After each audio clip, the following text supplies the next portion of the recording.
Bismillahirrahmanirrahim. Assalamualaikum warahmatullahi wabarakatuh. Alhamdulillahirabbil alamin.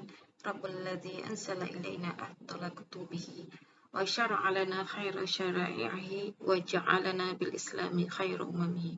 Wassalatu wassalamu ala asyrafil anbiya'i wal mursalin wa ala alihi wa ashabihi ajmain. Asyhadu an la ilaha illallah wa asyhadu anna Muhammadan abduhu wa rasuluh. La nabiyya ba'da amma ba'd. Puji syukur kehadirat Allah Subhanahu wa taala. Alhamdulillah kita bisa melanjutkan pertemuan kita di mata kuliah Ushulul Fiqh, dan ini merupakan pertemuan kita yang terakhir di semester ini. Kemudian salawat beserta salam kita panjatkan kepada junjungan kita Nabi besar Muhammad sallallahu alaihi wasallam. Allahumma salli ala Muhammad wa ala ali Muhammad. Insyaallah pada pertemuan ini kita akan membahas tentang salah satu kaidah usuliyah tasyri'iyah dalam kajian usulul fiqh, yaitu qawaid fiqhiyah atau diistilahkan dengan kaidah-kaidah fikih. Sebelum kita mulai perkuliahan kita, marilah kita berdoa terlebih dahulu. Bismillahirrahmanirrahim. Allahumma 'allimna ma yanfa'una wanfa'na bima 'allamtana waj'al ilmana khalisan liwajhikal karim waftah 'alaina bi fatikal mubin. Ya, sebagaimana telah dijelaskan sebelumnya, bahwasanya rukun usulul fiqh atau objek kajian usul fiqh itu terdiri dari 4 macam. Yang pertama, kajian tentang al-ahkam, hukum-hukum. Yang kedua, kajian tentang dalilul ahkam, baik dalil-dalil hukum yang muttafaq 'alaiha al-ulama, dalil-dalil hukum yang disepakati oleh ulama, atau yang mukhtalaf fiha, yang tidak disepakati oleh ulama. Dan kajian usul fiqh yang ketiga yaitu turukul istinbat, metode penetapan hukum. Ya, salah satu kajian yang kita bahas kemarin yaitu qawaid usuliyah lugawiyah, kaidah-kaidah usul yang berkaitan dengan ketatabahasaan. Yang sekarang ya yang kita bahas yaitu kaidah fikih, itu termasuk dalam kajian qawaid usuliyah tasyri'iyah, kaidah-kaidah usul yang berkaitan dengan pensyariatan hukum, dan ini termasuk dalam bagian kajian ijtihad. Ya. Dalam pembahasan qawaid usuliyah tasyri'iyah ini dibahas kaidah-kaidah fikih karena nantinya kaidah-kaidah fikih ini bisa menjadi acuan untuk penetapan hukum baru yang akan ditetapkan. Oke. Sebelumnya kita akan membahas tentang pengertian al-qawaid fiqhiyah. Qawaid fiqhiyah terdiri dari 2 unsur kata. Yang pertama al-qawaid, yang kedua al-fiqhiyah. Ya. Qawaid itu merupakan jam'un min qa'idah wa hiya fil lughati asasun sawa'un kana hissiyan aw ma'nawiyan. Qawaid merupakan bentuk jamak atau plural dari kaidah yang menurut bahasa berarti pondasi. Ya. Pondasi ini bisa diartikan secara hissi atau yang bisa ditangkap oleh panca indera seperti pondasi rumah, atau bisa dimaknai secara maknawi. Ya, secara maknawi ini dia hanya bisa ditangkap secara akal, ya, logika, tidak bisa dilihat oleh panca indera seperti pondasi agama.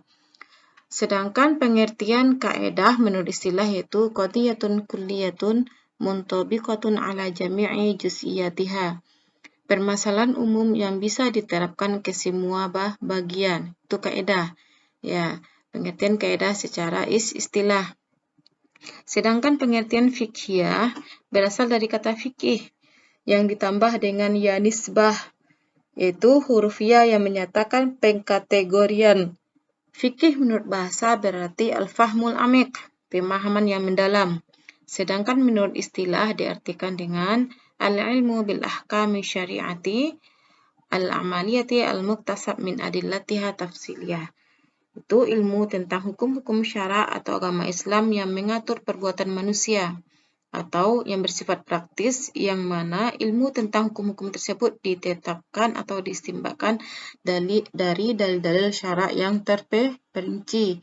Ya, dan ini sudah dibahas di pertemuan pertama, bahwasanya hukum fikih itu objek kajiannya yaitu perbuatan manusia yang bersifat praktis, mulai dari bersuci, salat, puasa, zakat, itu kan bersifat amali, perbuatan manusia.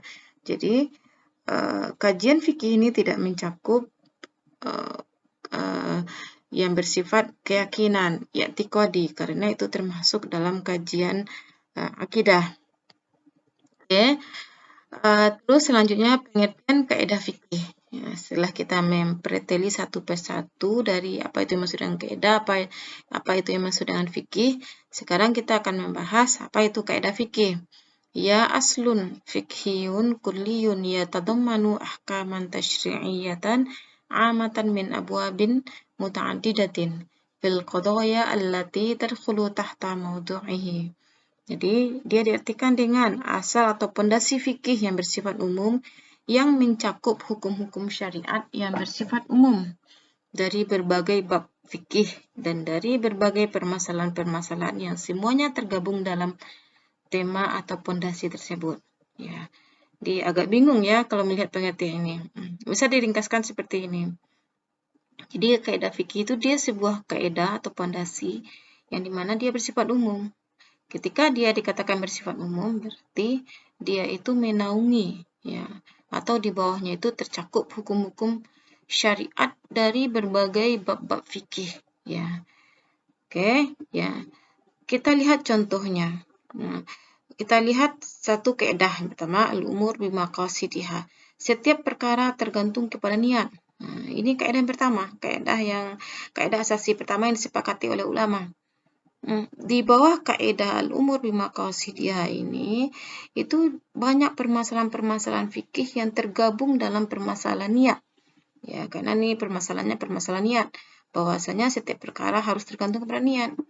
Contohnya yaitu salat asar memiliki jumlah rakaat yang sama dengan salat zuhur. Ya, yang membedakannya adalah niatnya. Ya, misalnya kita gabung sholat asar dengan sholat zuhur yang dinamakan dengan jamak ya dan dilaksanakan di waktu zuhur. Kedua-duanya itu memiliki jumlah rakaat yang sama 4. Tapi apa yang membedakannya? Yang membedakannya ada niat. Nah, ini salah satu contoh bab ibadah yang tergabung di dalam kaidah ini. Dan juga kaidah ini menaungi. Nah, contoh yang kedua apa? Ketika seseorang memberikan sesuatu, ya, pemberian itu bentuknya sama, ya. Bentuknya sama. Yang membedakan pemberian itu dikatakan hibah atau hadiah atau sedekah adalah niat si pemberi. Ya. Jadi apapun bentuk pemberian, baik itu hibah yang pemberian yang bentuk sukarela atau hadiah, pemberian dalam rangka apresiasi kepada seseorang atau sedekah, pemberian dalam bentuk membantu orang tersebut, itu bentuknya sama, tetapi yang membedakannya adalah niat pemberi tersebut. Oke. Jadi bisa disimpulkan bahwa kaidah fikih itu bersifat kulli atau umum yang dirumuskan dari fikih-fikih yang bersifat juz'i atau partikular. Ya, jadi sebenarnya kaidah fikih ini lahir dari banyaknya permasalahan-permasalahan fikih yang itu sulit bagi ulama untuk mengelompokkannya. Maka dikelompokkanlah permasalahan fikih yang memiliki kemiripan. Contohnya, permasalahan fikih ini dia tergantung kepada niat, berarti dia dikelompokkan dalam kelompok A dan nanti yang permasalahan-permasalahan yang tergantung pada niat ini diikat oleh kaidah al-umuru bimaqasidiha seperti itu. Oke. Simpelnya kita lihat seperti ini. Kaidahnya itu al-umur bimaqasidiha, setiap perkara tergantung kepada niat. Kaidah ini itu dia melingkupi sekian banyak permasalahan ibadah yang tergantung pada niat. Contohnya tadi, sholat ya, itu tergantung pada niat. Begitupun bersuci, bertayamum. Seseorang bertayamum, tayamum kan termasuk ibadah. Seseorang bertayamum, apakah bertayamumnya itu untuk menghilangkan hadas kecil atau hadas besar, itu tergantung pada niat pelakunya. Begitu juga dalam bidang muamalah. Muamalah, seseorang memberikan pemberian kepada orang lain, apakah bentuk hibah, hadiah, atau sedekah, itu tergantung kepada niatnya. Oke, ya. Begitu juga seseorang ketika menemukan barang ini, luqatah, barang temuan, itu dia dihukumkan tergantung pada niatnya nanti. Ketika dia berniat untuk mengumumkan ke orang atau mengembalikan barang temuannya itu, berarti dia tidak dianggap sebagai pencuri. Tetapi ketika dia menemukan barang dengan niat mengambilnya, berarti dia dihukumkan sebagai pencuri. Itu itu di antara contoh-contoh permasalahan-permasalahan fikih yang diikat oleh kaidah al-umuru bimaqasidiha. Ya, jadi sebelum kita bahas apa aja contoh-contoh kaidah, kita harus mengetahui terlebih dahulu apa korelasi antara qawaid fikih dengan ilmu usul fikih dan ilmu fikih. Karena sebelumnya kita sudah mengkaji apa itu usul fikih dan apa itu ilmu fikih. Ya, kita lihat usul fikih, kaidah-kaidah usul fikih yang diantaranya dia mempelajari tentang kaidah-kaidah usul, itu merupakan wadah atau sarana yang mengkaji dalil-dalil global yang melahirkan kaidah-kaidah usul. Ya, dalil-dalil global yang dikaji dalam usul fikih ini itu yang kita pelajari sebelumnya, yaitu Al-Quran, ya, sunnah, ya, ijma, kias. Jadi dia membahas dalil secara global. Dari kajian-kajian terhadap teks-teks Al-Quran, sunnah, ditemukanlah kaidah-kaidah usul yang nanti kaidah-kaidah ini digunakan dalam penetapan hukum. Contohnya ayat aqimus sholah, ya, dirikan sholat. Di dalam ayat aqimus sholah itu dikaji oleh ulama usul. Aqimu ini merupakan fi'il amar, ya, fi'il amar, dan dilahirkanlah kaidah bahwasanya al-aslu fil amri lujub. Itu yang merupakan pekerjaan usuliyun, yaitu ahli usul fiqh. Jadi ahli usul fiqh ini dia mengkaji dalil-dalil secara umum, Al-Quran, sunnah, ijma, qiyas, terus metode penetapan hukum, kaidah-kaidah usul, ya. Terus ilmu usul fiqh ini akan melahirkan fikih, ya. Fikih ini itu dikatakan usaha untuk memproduk hukum dengan menggunakan kaidah usul yang kemudian melahirkan produk hukum berupa hukum fikih. Jadi tadi kaidah yang sudah ditemukan oleh ahli usul fikih yaitu al-aslu fil amri lil wujub, itu tuh kaidah ini digunakan oleh fuqaha ahli-ahli fikih untuk menetapkan bahwasanya ketika al-aslu fil amri lil wujub berarti aqimus shalah, aqimu fi'il amar, kata kerja perintah berarti menunjukkan perintah tersebut menunjukkan wajib, berarti sholat itu wajib. Jadi itu pekerjaan ahli fikih atau diistilahkan dengan fuqaha. Dia menggunakan kaidah-kaidah yang sudah ditemukan oleh ahli usul fiqh. Kaidah-kaidah tersebut dia gunakan dalam penetapan hukum. Akhirnya nanti melahirkan produk hukum. Apa hasilnya? Bahwasanya sholat itu wajib. Dari produk-produk hukum yang sekian banyak, ya, mengakibatkan ulama yang datang kemudian itu sulit untuk mengelompokkan permasalahan fikih. Itu kita lihat banyaknya kitab-kitab fikih yang itu berjilid-jilid. Supaya memudahkan ulama-ulama yang datang kemudian untuk mengelompokkan permasalahan fikih tersebut, dibuatlah kaidah-kaidah fikih. Jadi dikelompokkan permasalahan ini dia berkaitan dengan masalah niat, dia tergantung kepada niat, berarti dikelompokkan dalam kelompok A dan diikat oleh kaidah al-umuru bimaqasidiha. Terus kaidah yang kedua, masyaqqah tajlibu taisir, kesulitan itu mendatangkan kemudahan, yang berkaitan dengan rukhsah, ya, keringanan. Dikumpulkanlah permasalahan-permasalahan fikih yang berkaitan dengan ketika seseorang mengalami kesulitan, maka akan datang rukhsah dari syariat atau keringanan dari syariat. Contohnya, wanita hamil dan menyusui tidak kuat untuk melakukan puasa penuh pada bulan Ramadan, maka diberi keringanan untuk berbuka di Ramadan dan menggantinya di hari lain. Itu berada di bawah kaidah al-masyaqqah tajlibu taisir. Kesulitan mendatangkan kemudahan. Begitupun ketika seseorang ini melakukan safar, ya, sulit untuk melakukan sholat di setiap waktu, maka diberi keringanan untuk jamak dan qasar sholat. Jadi di sini katakan bahwasanya kaidah yang membawahi atau mengikat permasalahan-permasalahan fikih dari berbagai bab fikih yang memiliki kemiripan dalam ilat atau sebab hukum. Ini kaitannya. Jadi sebenarnya yang pertama itu yang ada itu apa? Yang ada itu usul fiqh. Kemudian baru ada fikih. Dan dari fikih ini baru lahir qawaid fikihiyah, atau kaidah-kaidah fikih. Kita lanjut ke kegunaan mempelajari qawaid fikihiyah.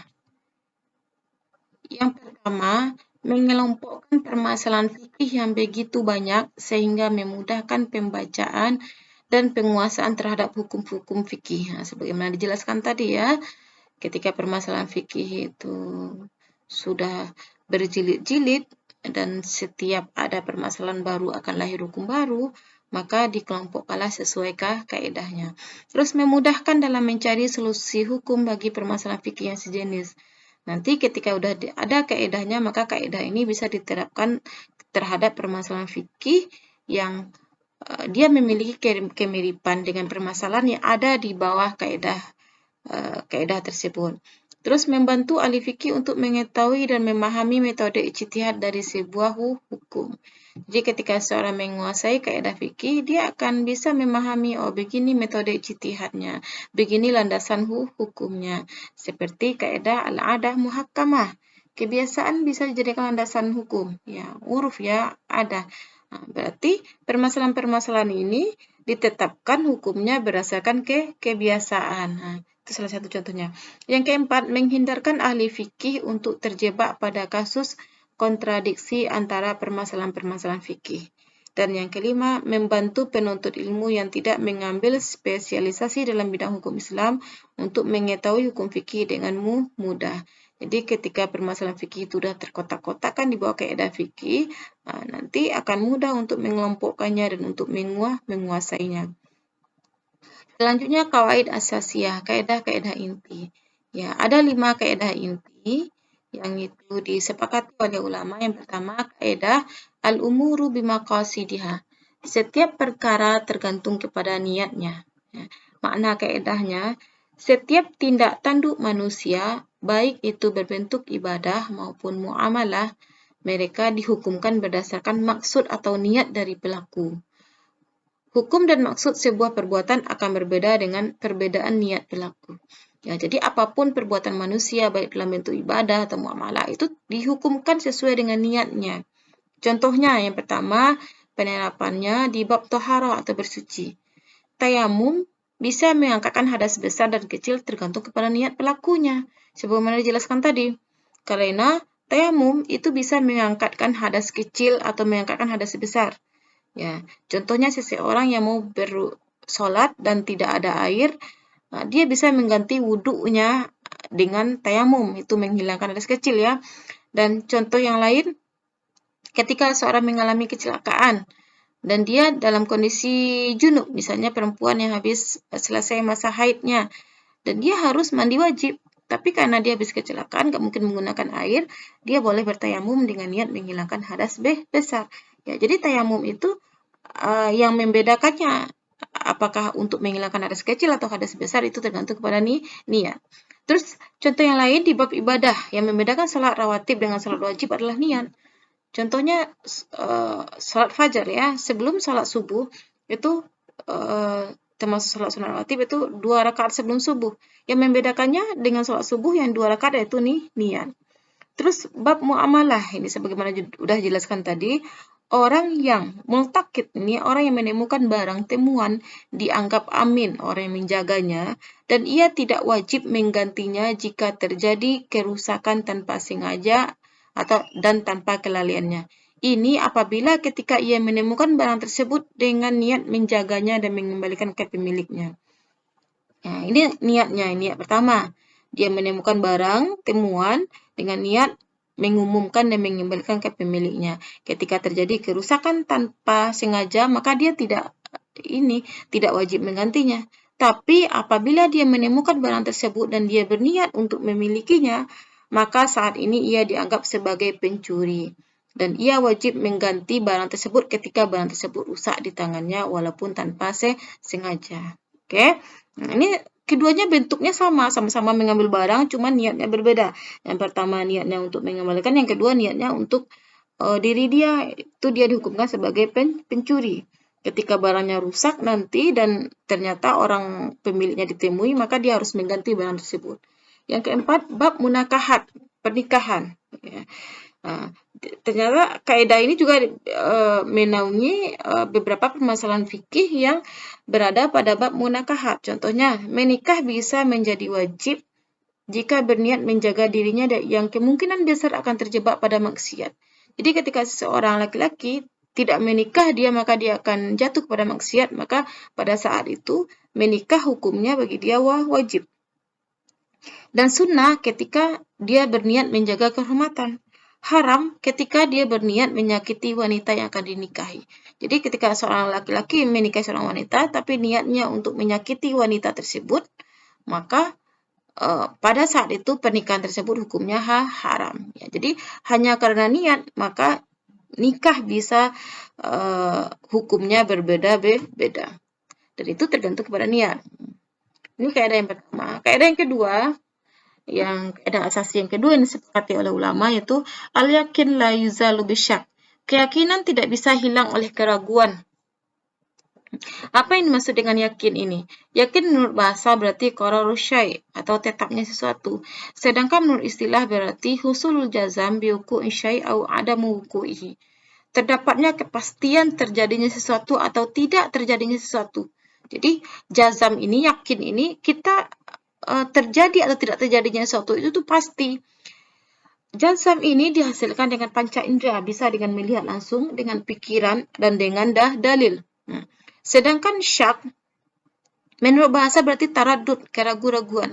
Sedangkan menurut istilah diartikan dengan taraddudul fi'an bainal wuqu' wa adamihi. Keraguan-raguan antara terjadinya sebuah perbuatan atau tidak terjadinya. Keraguan-raguan ini sulit dipastikan mana yang lebih kuat dari dua kemungkinan, ya. Nanti akan kita lihat di contoh penerapannya, ya. Oke, lihat di sini nih. Makna kaidahnya, anna syai'al mutayaqan la yazulu bisyak at-tari alaihi, innama yazulu bil yakin mislihi. Sesuatu yang sebelumnya diyakini tidak akan bisa dihapuskan atau dihilangkan dengan keraguan yang timbul kemudian padanya. Keyakinan hanya bisa dihilangkan dengan keyakinan yang serupa dengannya. Nah, sini kita lihat contohnya. Di contohnya ini, sesuai dengan hadis Nabi ini, idza wajada ahadukum fi batnihi syai'an fa ashkala alaihi kharaja minhu syai' amla fala yakhrujanna minal masjid hatta yasma' sautan aw yajid rihan. Apabila salah seorang kalian mendapatkan sesuatu di perutnya, lalu timbul keraguan apakah sesuatu itu sudah keluar atau belum, maka jangan ia berpaling dari salatnya hingga ia mendengar suara atau mencium bau. Ini banyak terjadi dalam salat, ya, was-was ketika seorang salat perutnya berbunyi-bunyi. Jadi ada yang mengatakan kalau udah perutnya berbunyi-bunyi berarti itu udah batal, udah keluar angin, udah batal salatnya. Ternyata pada hadis Nabi, jangan tinggalkan sholat, ya, kecuali dia mendengar yasma' sautan, bertanda bahwasanya anginnya keluar atau yajid rihan atau mencium bau. Di sini terlihat bahwasanya keraguan-raguan bahwasanya ketika sholat perutnya berbunyi dan itu dia ragu apakah udah keluar atau belum, itu tidak bisa menghapuskan keyakinan dia bahwasanya sebelumnya dia sholat dalam keadaan bersuci. Dan keyakinan dia bahwasanya dia bersuci itu hanya bisa dihilangkan dengan keyakinan semisalnya itu dengan mendengar langsung bunyi kentutnya atau mencium bau, ya, dari angin yang keluar. Nah, jadi kalau hanya sekedar keraguan-raguan, perasaan bahwasanya itu keluar angin tanpa mendapatkan dua kriteria ini, berarti dia tetap boleh melanjutkan sholatnya. Oke? Penerapan kaidahnya, apabila seseorang ragu tempat najis dari pakaiannya, yang dia sudah meyakini bahwa pakaiannya terkena najis. Jadi dia meyakini bahwasanya pakaiannya ini bajunya bernajis, tapi dia ragu mana yang tempat najisnya itu. Maka dalam kondisi ini dia harus mencuci seluruh pakaiannya tersebut. Karena apa? Yakinnya bahwasanya pakaiannya bernajis, ya. Oke, yang kedua, apabila seseorang ragu apakah ia sudah melaksanakan sholat 3 atau 4 rakaat, maka dalam kondisi ini ia harus berlandaskan pada keyakinan awal bahwa sholat berada dalam tanggungannya. Ya, berarti dibangun atas rakaat paling sedikit. Misalnya seorang ini berdiri dan dia ragu apakah saya sudah melaksanakan sholat 3 atau 4 rakaat, berarti dia harus pada saat itu dia harus membangun atas keyakinannya sholatnya yaitu baru 3 rakaat. Ya, karena apa? Karena tanggungan kewajiban rakaat sholat itu masih ada dalam dirinya. Ragu-ragu 4 berarti dibina atas 3. Dia harus meyakinkan saat itu saya baru melaksanakan sholat 3 rakaat. Terus apabila seseorang yang dalam keadaan berpuasa ragu apakah matahari sudah terbenam, maka dalam kondisi ini ya belum boleh berbuka puasa. Ya, karena yakinnya awal apa? Yakinnya awal matahari belum terbenam. Nah, keraguan-raguan dia apakah sudah terbenam itu tidak boleh dijadikan landasan untuk dia berbuka puasa.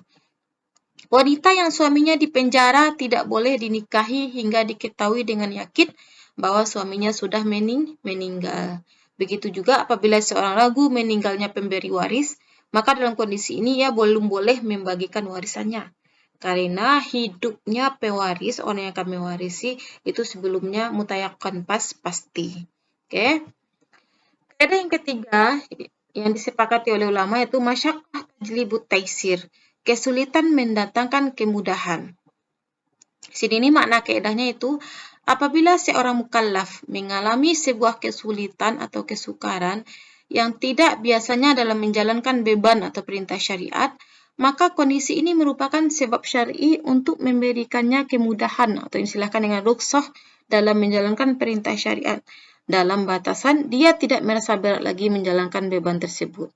Ya, jadi kesulitan ini maksudnya apa? Kesulitan dalam menjalankan ibadah. Ya, ketika seorang merasa sulit untuk menjalankan sebuah ibadah, ya, atau dalam muamalah juga ya, maka akan timbul rukhsah atau keringanan dalam syariat. Oke. Terus dalil kaidah yuridullah bikumul yusra wala yuridu bikumul usra. Allah menghendaki kemudahan bagimu dan tidak menghendaki kesukaran bagimu. Penerapan kaidah ini bisa kita lihat dari segi bentuk-bentuk rukhsah atau bentuk-bentuk keringanan yang diberikan oleh syariat Islam.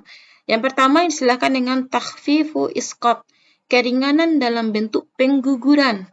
Contohnya apa?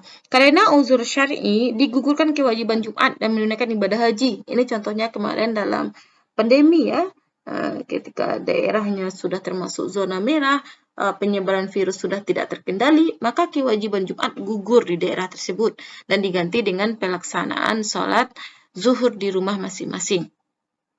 Ya, ini keringan dalam bentuk pengguguran ibadah. Ya, jadi ibadah tersebut tidak wajib dilaksanakan. Oke, takhfifu tankis, keringanan dalam bentuk pengurangan.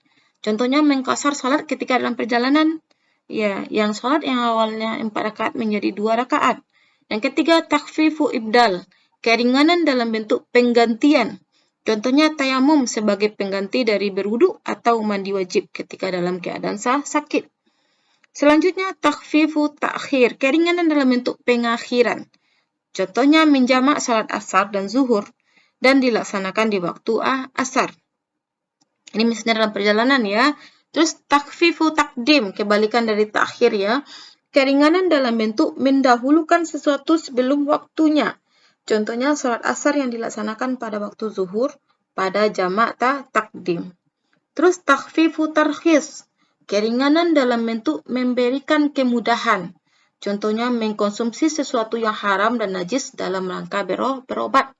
Ya, itu bentuk keringanan.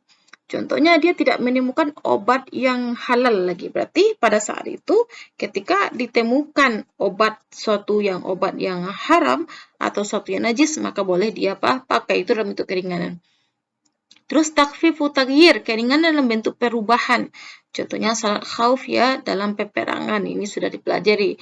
Nah, untuk lebih jelasnya coba dilihat bagaimana penerapan salat khauf dan itu dia ada perbedaan dari pelaksanaan salat biasa. Oke, kaidah yang keempat yang disepakati oleh ulama yaitu ad-darar yuzal, kemudaratan harus dihilangkan. Makna kaidahnya sesuatu yang akan membawa kerusakan, keburukan dan sesuatu yang dibenci harus diusahakan untuk menghindarinya. Kaidah ini dibina berdasarkan hadis Rasulullah, la dororo wa la diroro. Makna hadis, ya. Jadi la darar itu maknanya la yadurru rajul akhahu fayanqusu syai'an min haqqihi. Jadi jangan seseorang memudaratkan saudaranya dengan mengurangi sesuatu dari haknya. Ya. Sedangkan ad-dirar itu tuh maknanya apa? La yujazihi ala idrarihi bidkhali ad-darar alaihi. Jadi dirar itu maknanya yaitu membalas mudarat yang dia berikan dengan mendatangkan kemudaratan juga terhadapnya. Jadi kalau doror itu dia yang pertama mendatangkan mudarat bagi orang lain. Kalau diror dia membalas kemudaratan kejahatan yang dilakukan oleh orang lain kepadanya dengan kejahatan atau kemudaratan serupa. Dan kedua-duanya ini dilarang oleh Islam.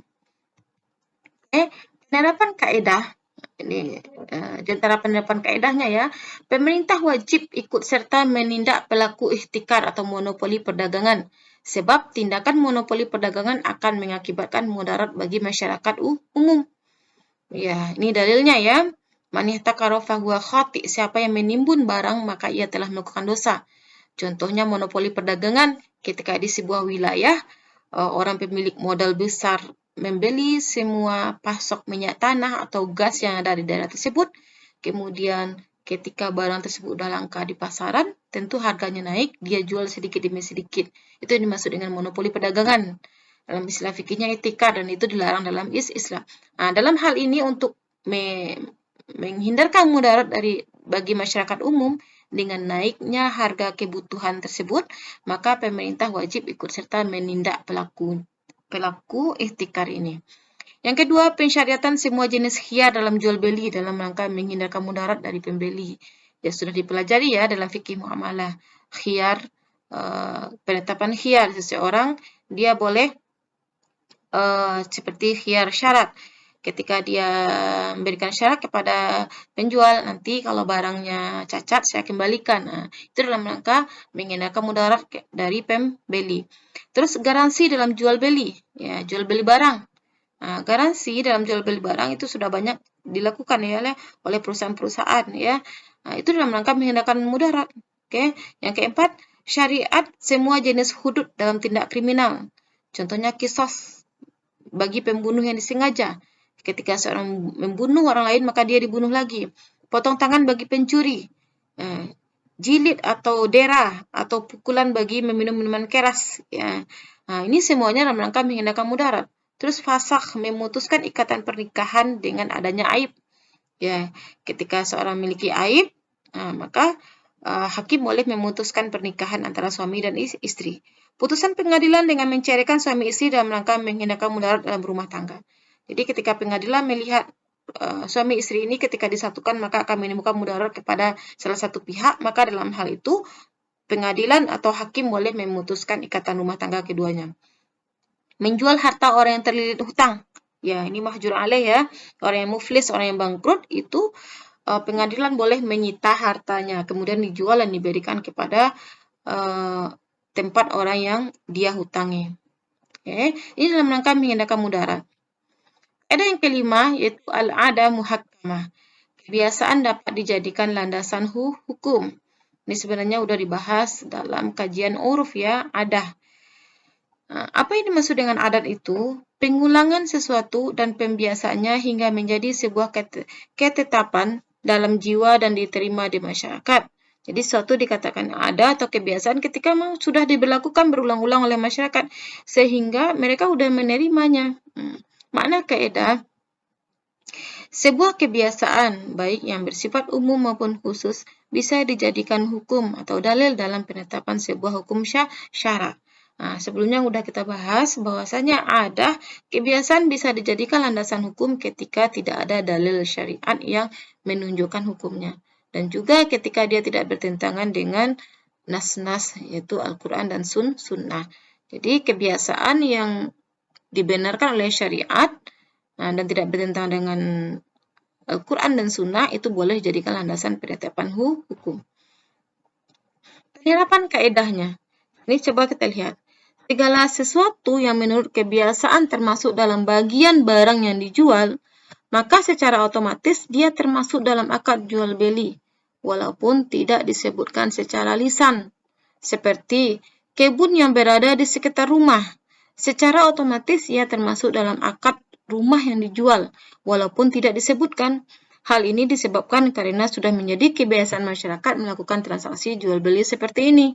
Ya, jadi ketika seseorang membeli rumah, walaupun tidak disebutkan dia membeli pekarangannya, secara otomatis dia sudah termasuk membeli pekarangannya karena kebiasaan masyarakat sudah seperti itu. Terus contoh lain, kebiasaan memasuki kamar mandi umum dengan membayar dengan bayaran tertentu. Udah kita bahas sebelumnya ya. Terus bai'u salam dan bai'u istisna.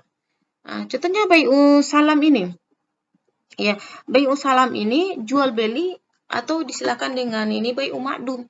Jual beli barang yang belum ada, tapi uangnya sudah dibayarkan terlebih dahulu. Kalau sekarang sama dengan bai'u salam ini jual beli online. Ya, kita transfer uangnya, barangnya datang kemudian. Ya, begitupun istisna. Istisna ini contohnya seseorang yang mau memesan seperangkat kamar untuk pernikahannya. Ada tempat tidur, lemari, kaca hias, dan itu dia pesan terlebih dahulu, nanti baru didatangkan barangnya. Dan bai'u istisna ini dia itu boleh membayar di awal, dicicil, atau sekaligus. Seperti itu. Sebenarnya dalam Islam tidak boleh. Ya, karena dalam jual beli itu ketika uang diberikan, barangnya langsung diterima. Terima kasih atas perhatiannya. Demikianlah penjelasan tentang materi terakhir ini tentang kaidah-kaidah fikih. Semoga bisa dipahami. Jika tidak ada yang dipahami, bisa ditanyakan di perkuliahan. Dan untuk memantapkan pemahaman terhadap penerapan masing-masing kaidah ini, silahkan didiskusikan di kelasnya. Terima kasih atas perhatiannya. Umi tutup dengan bacakan doa kafaratul majlis. Subhanakallahumma wa bihamdika asyhadu an la ilaha illa anta astaghfiruka wa atubu ilaik. Wabillahi taufiq wal hidayah. Wassalamualaikum warahmatullahi wabarakatuh.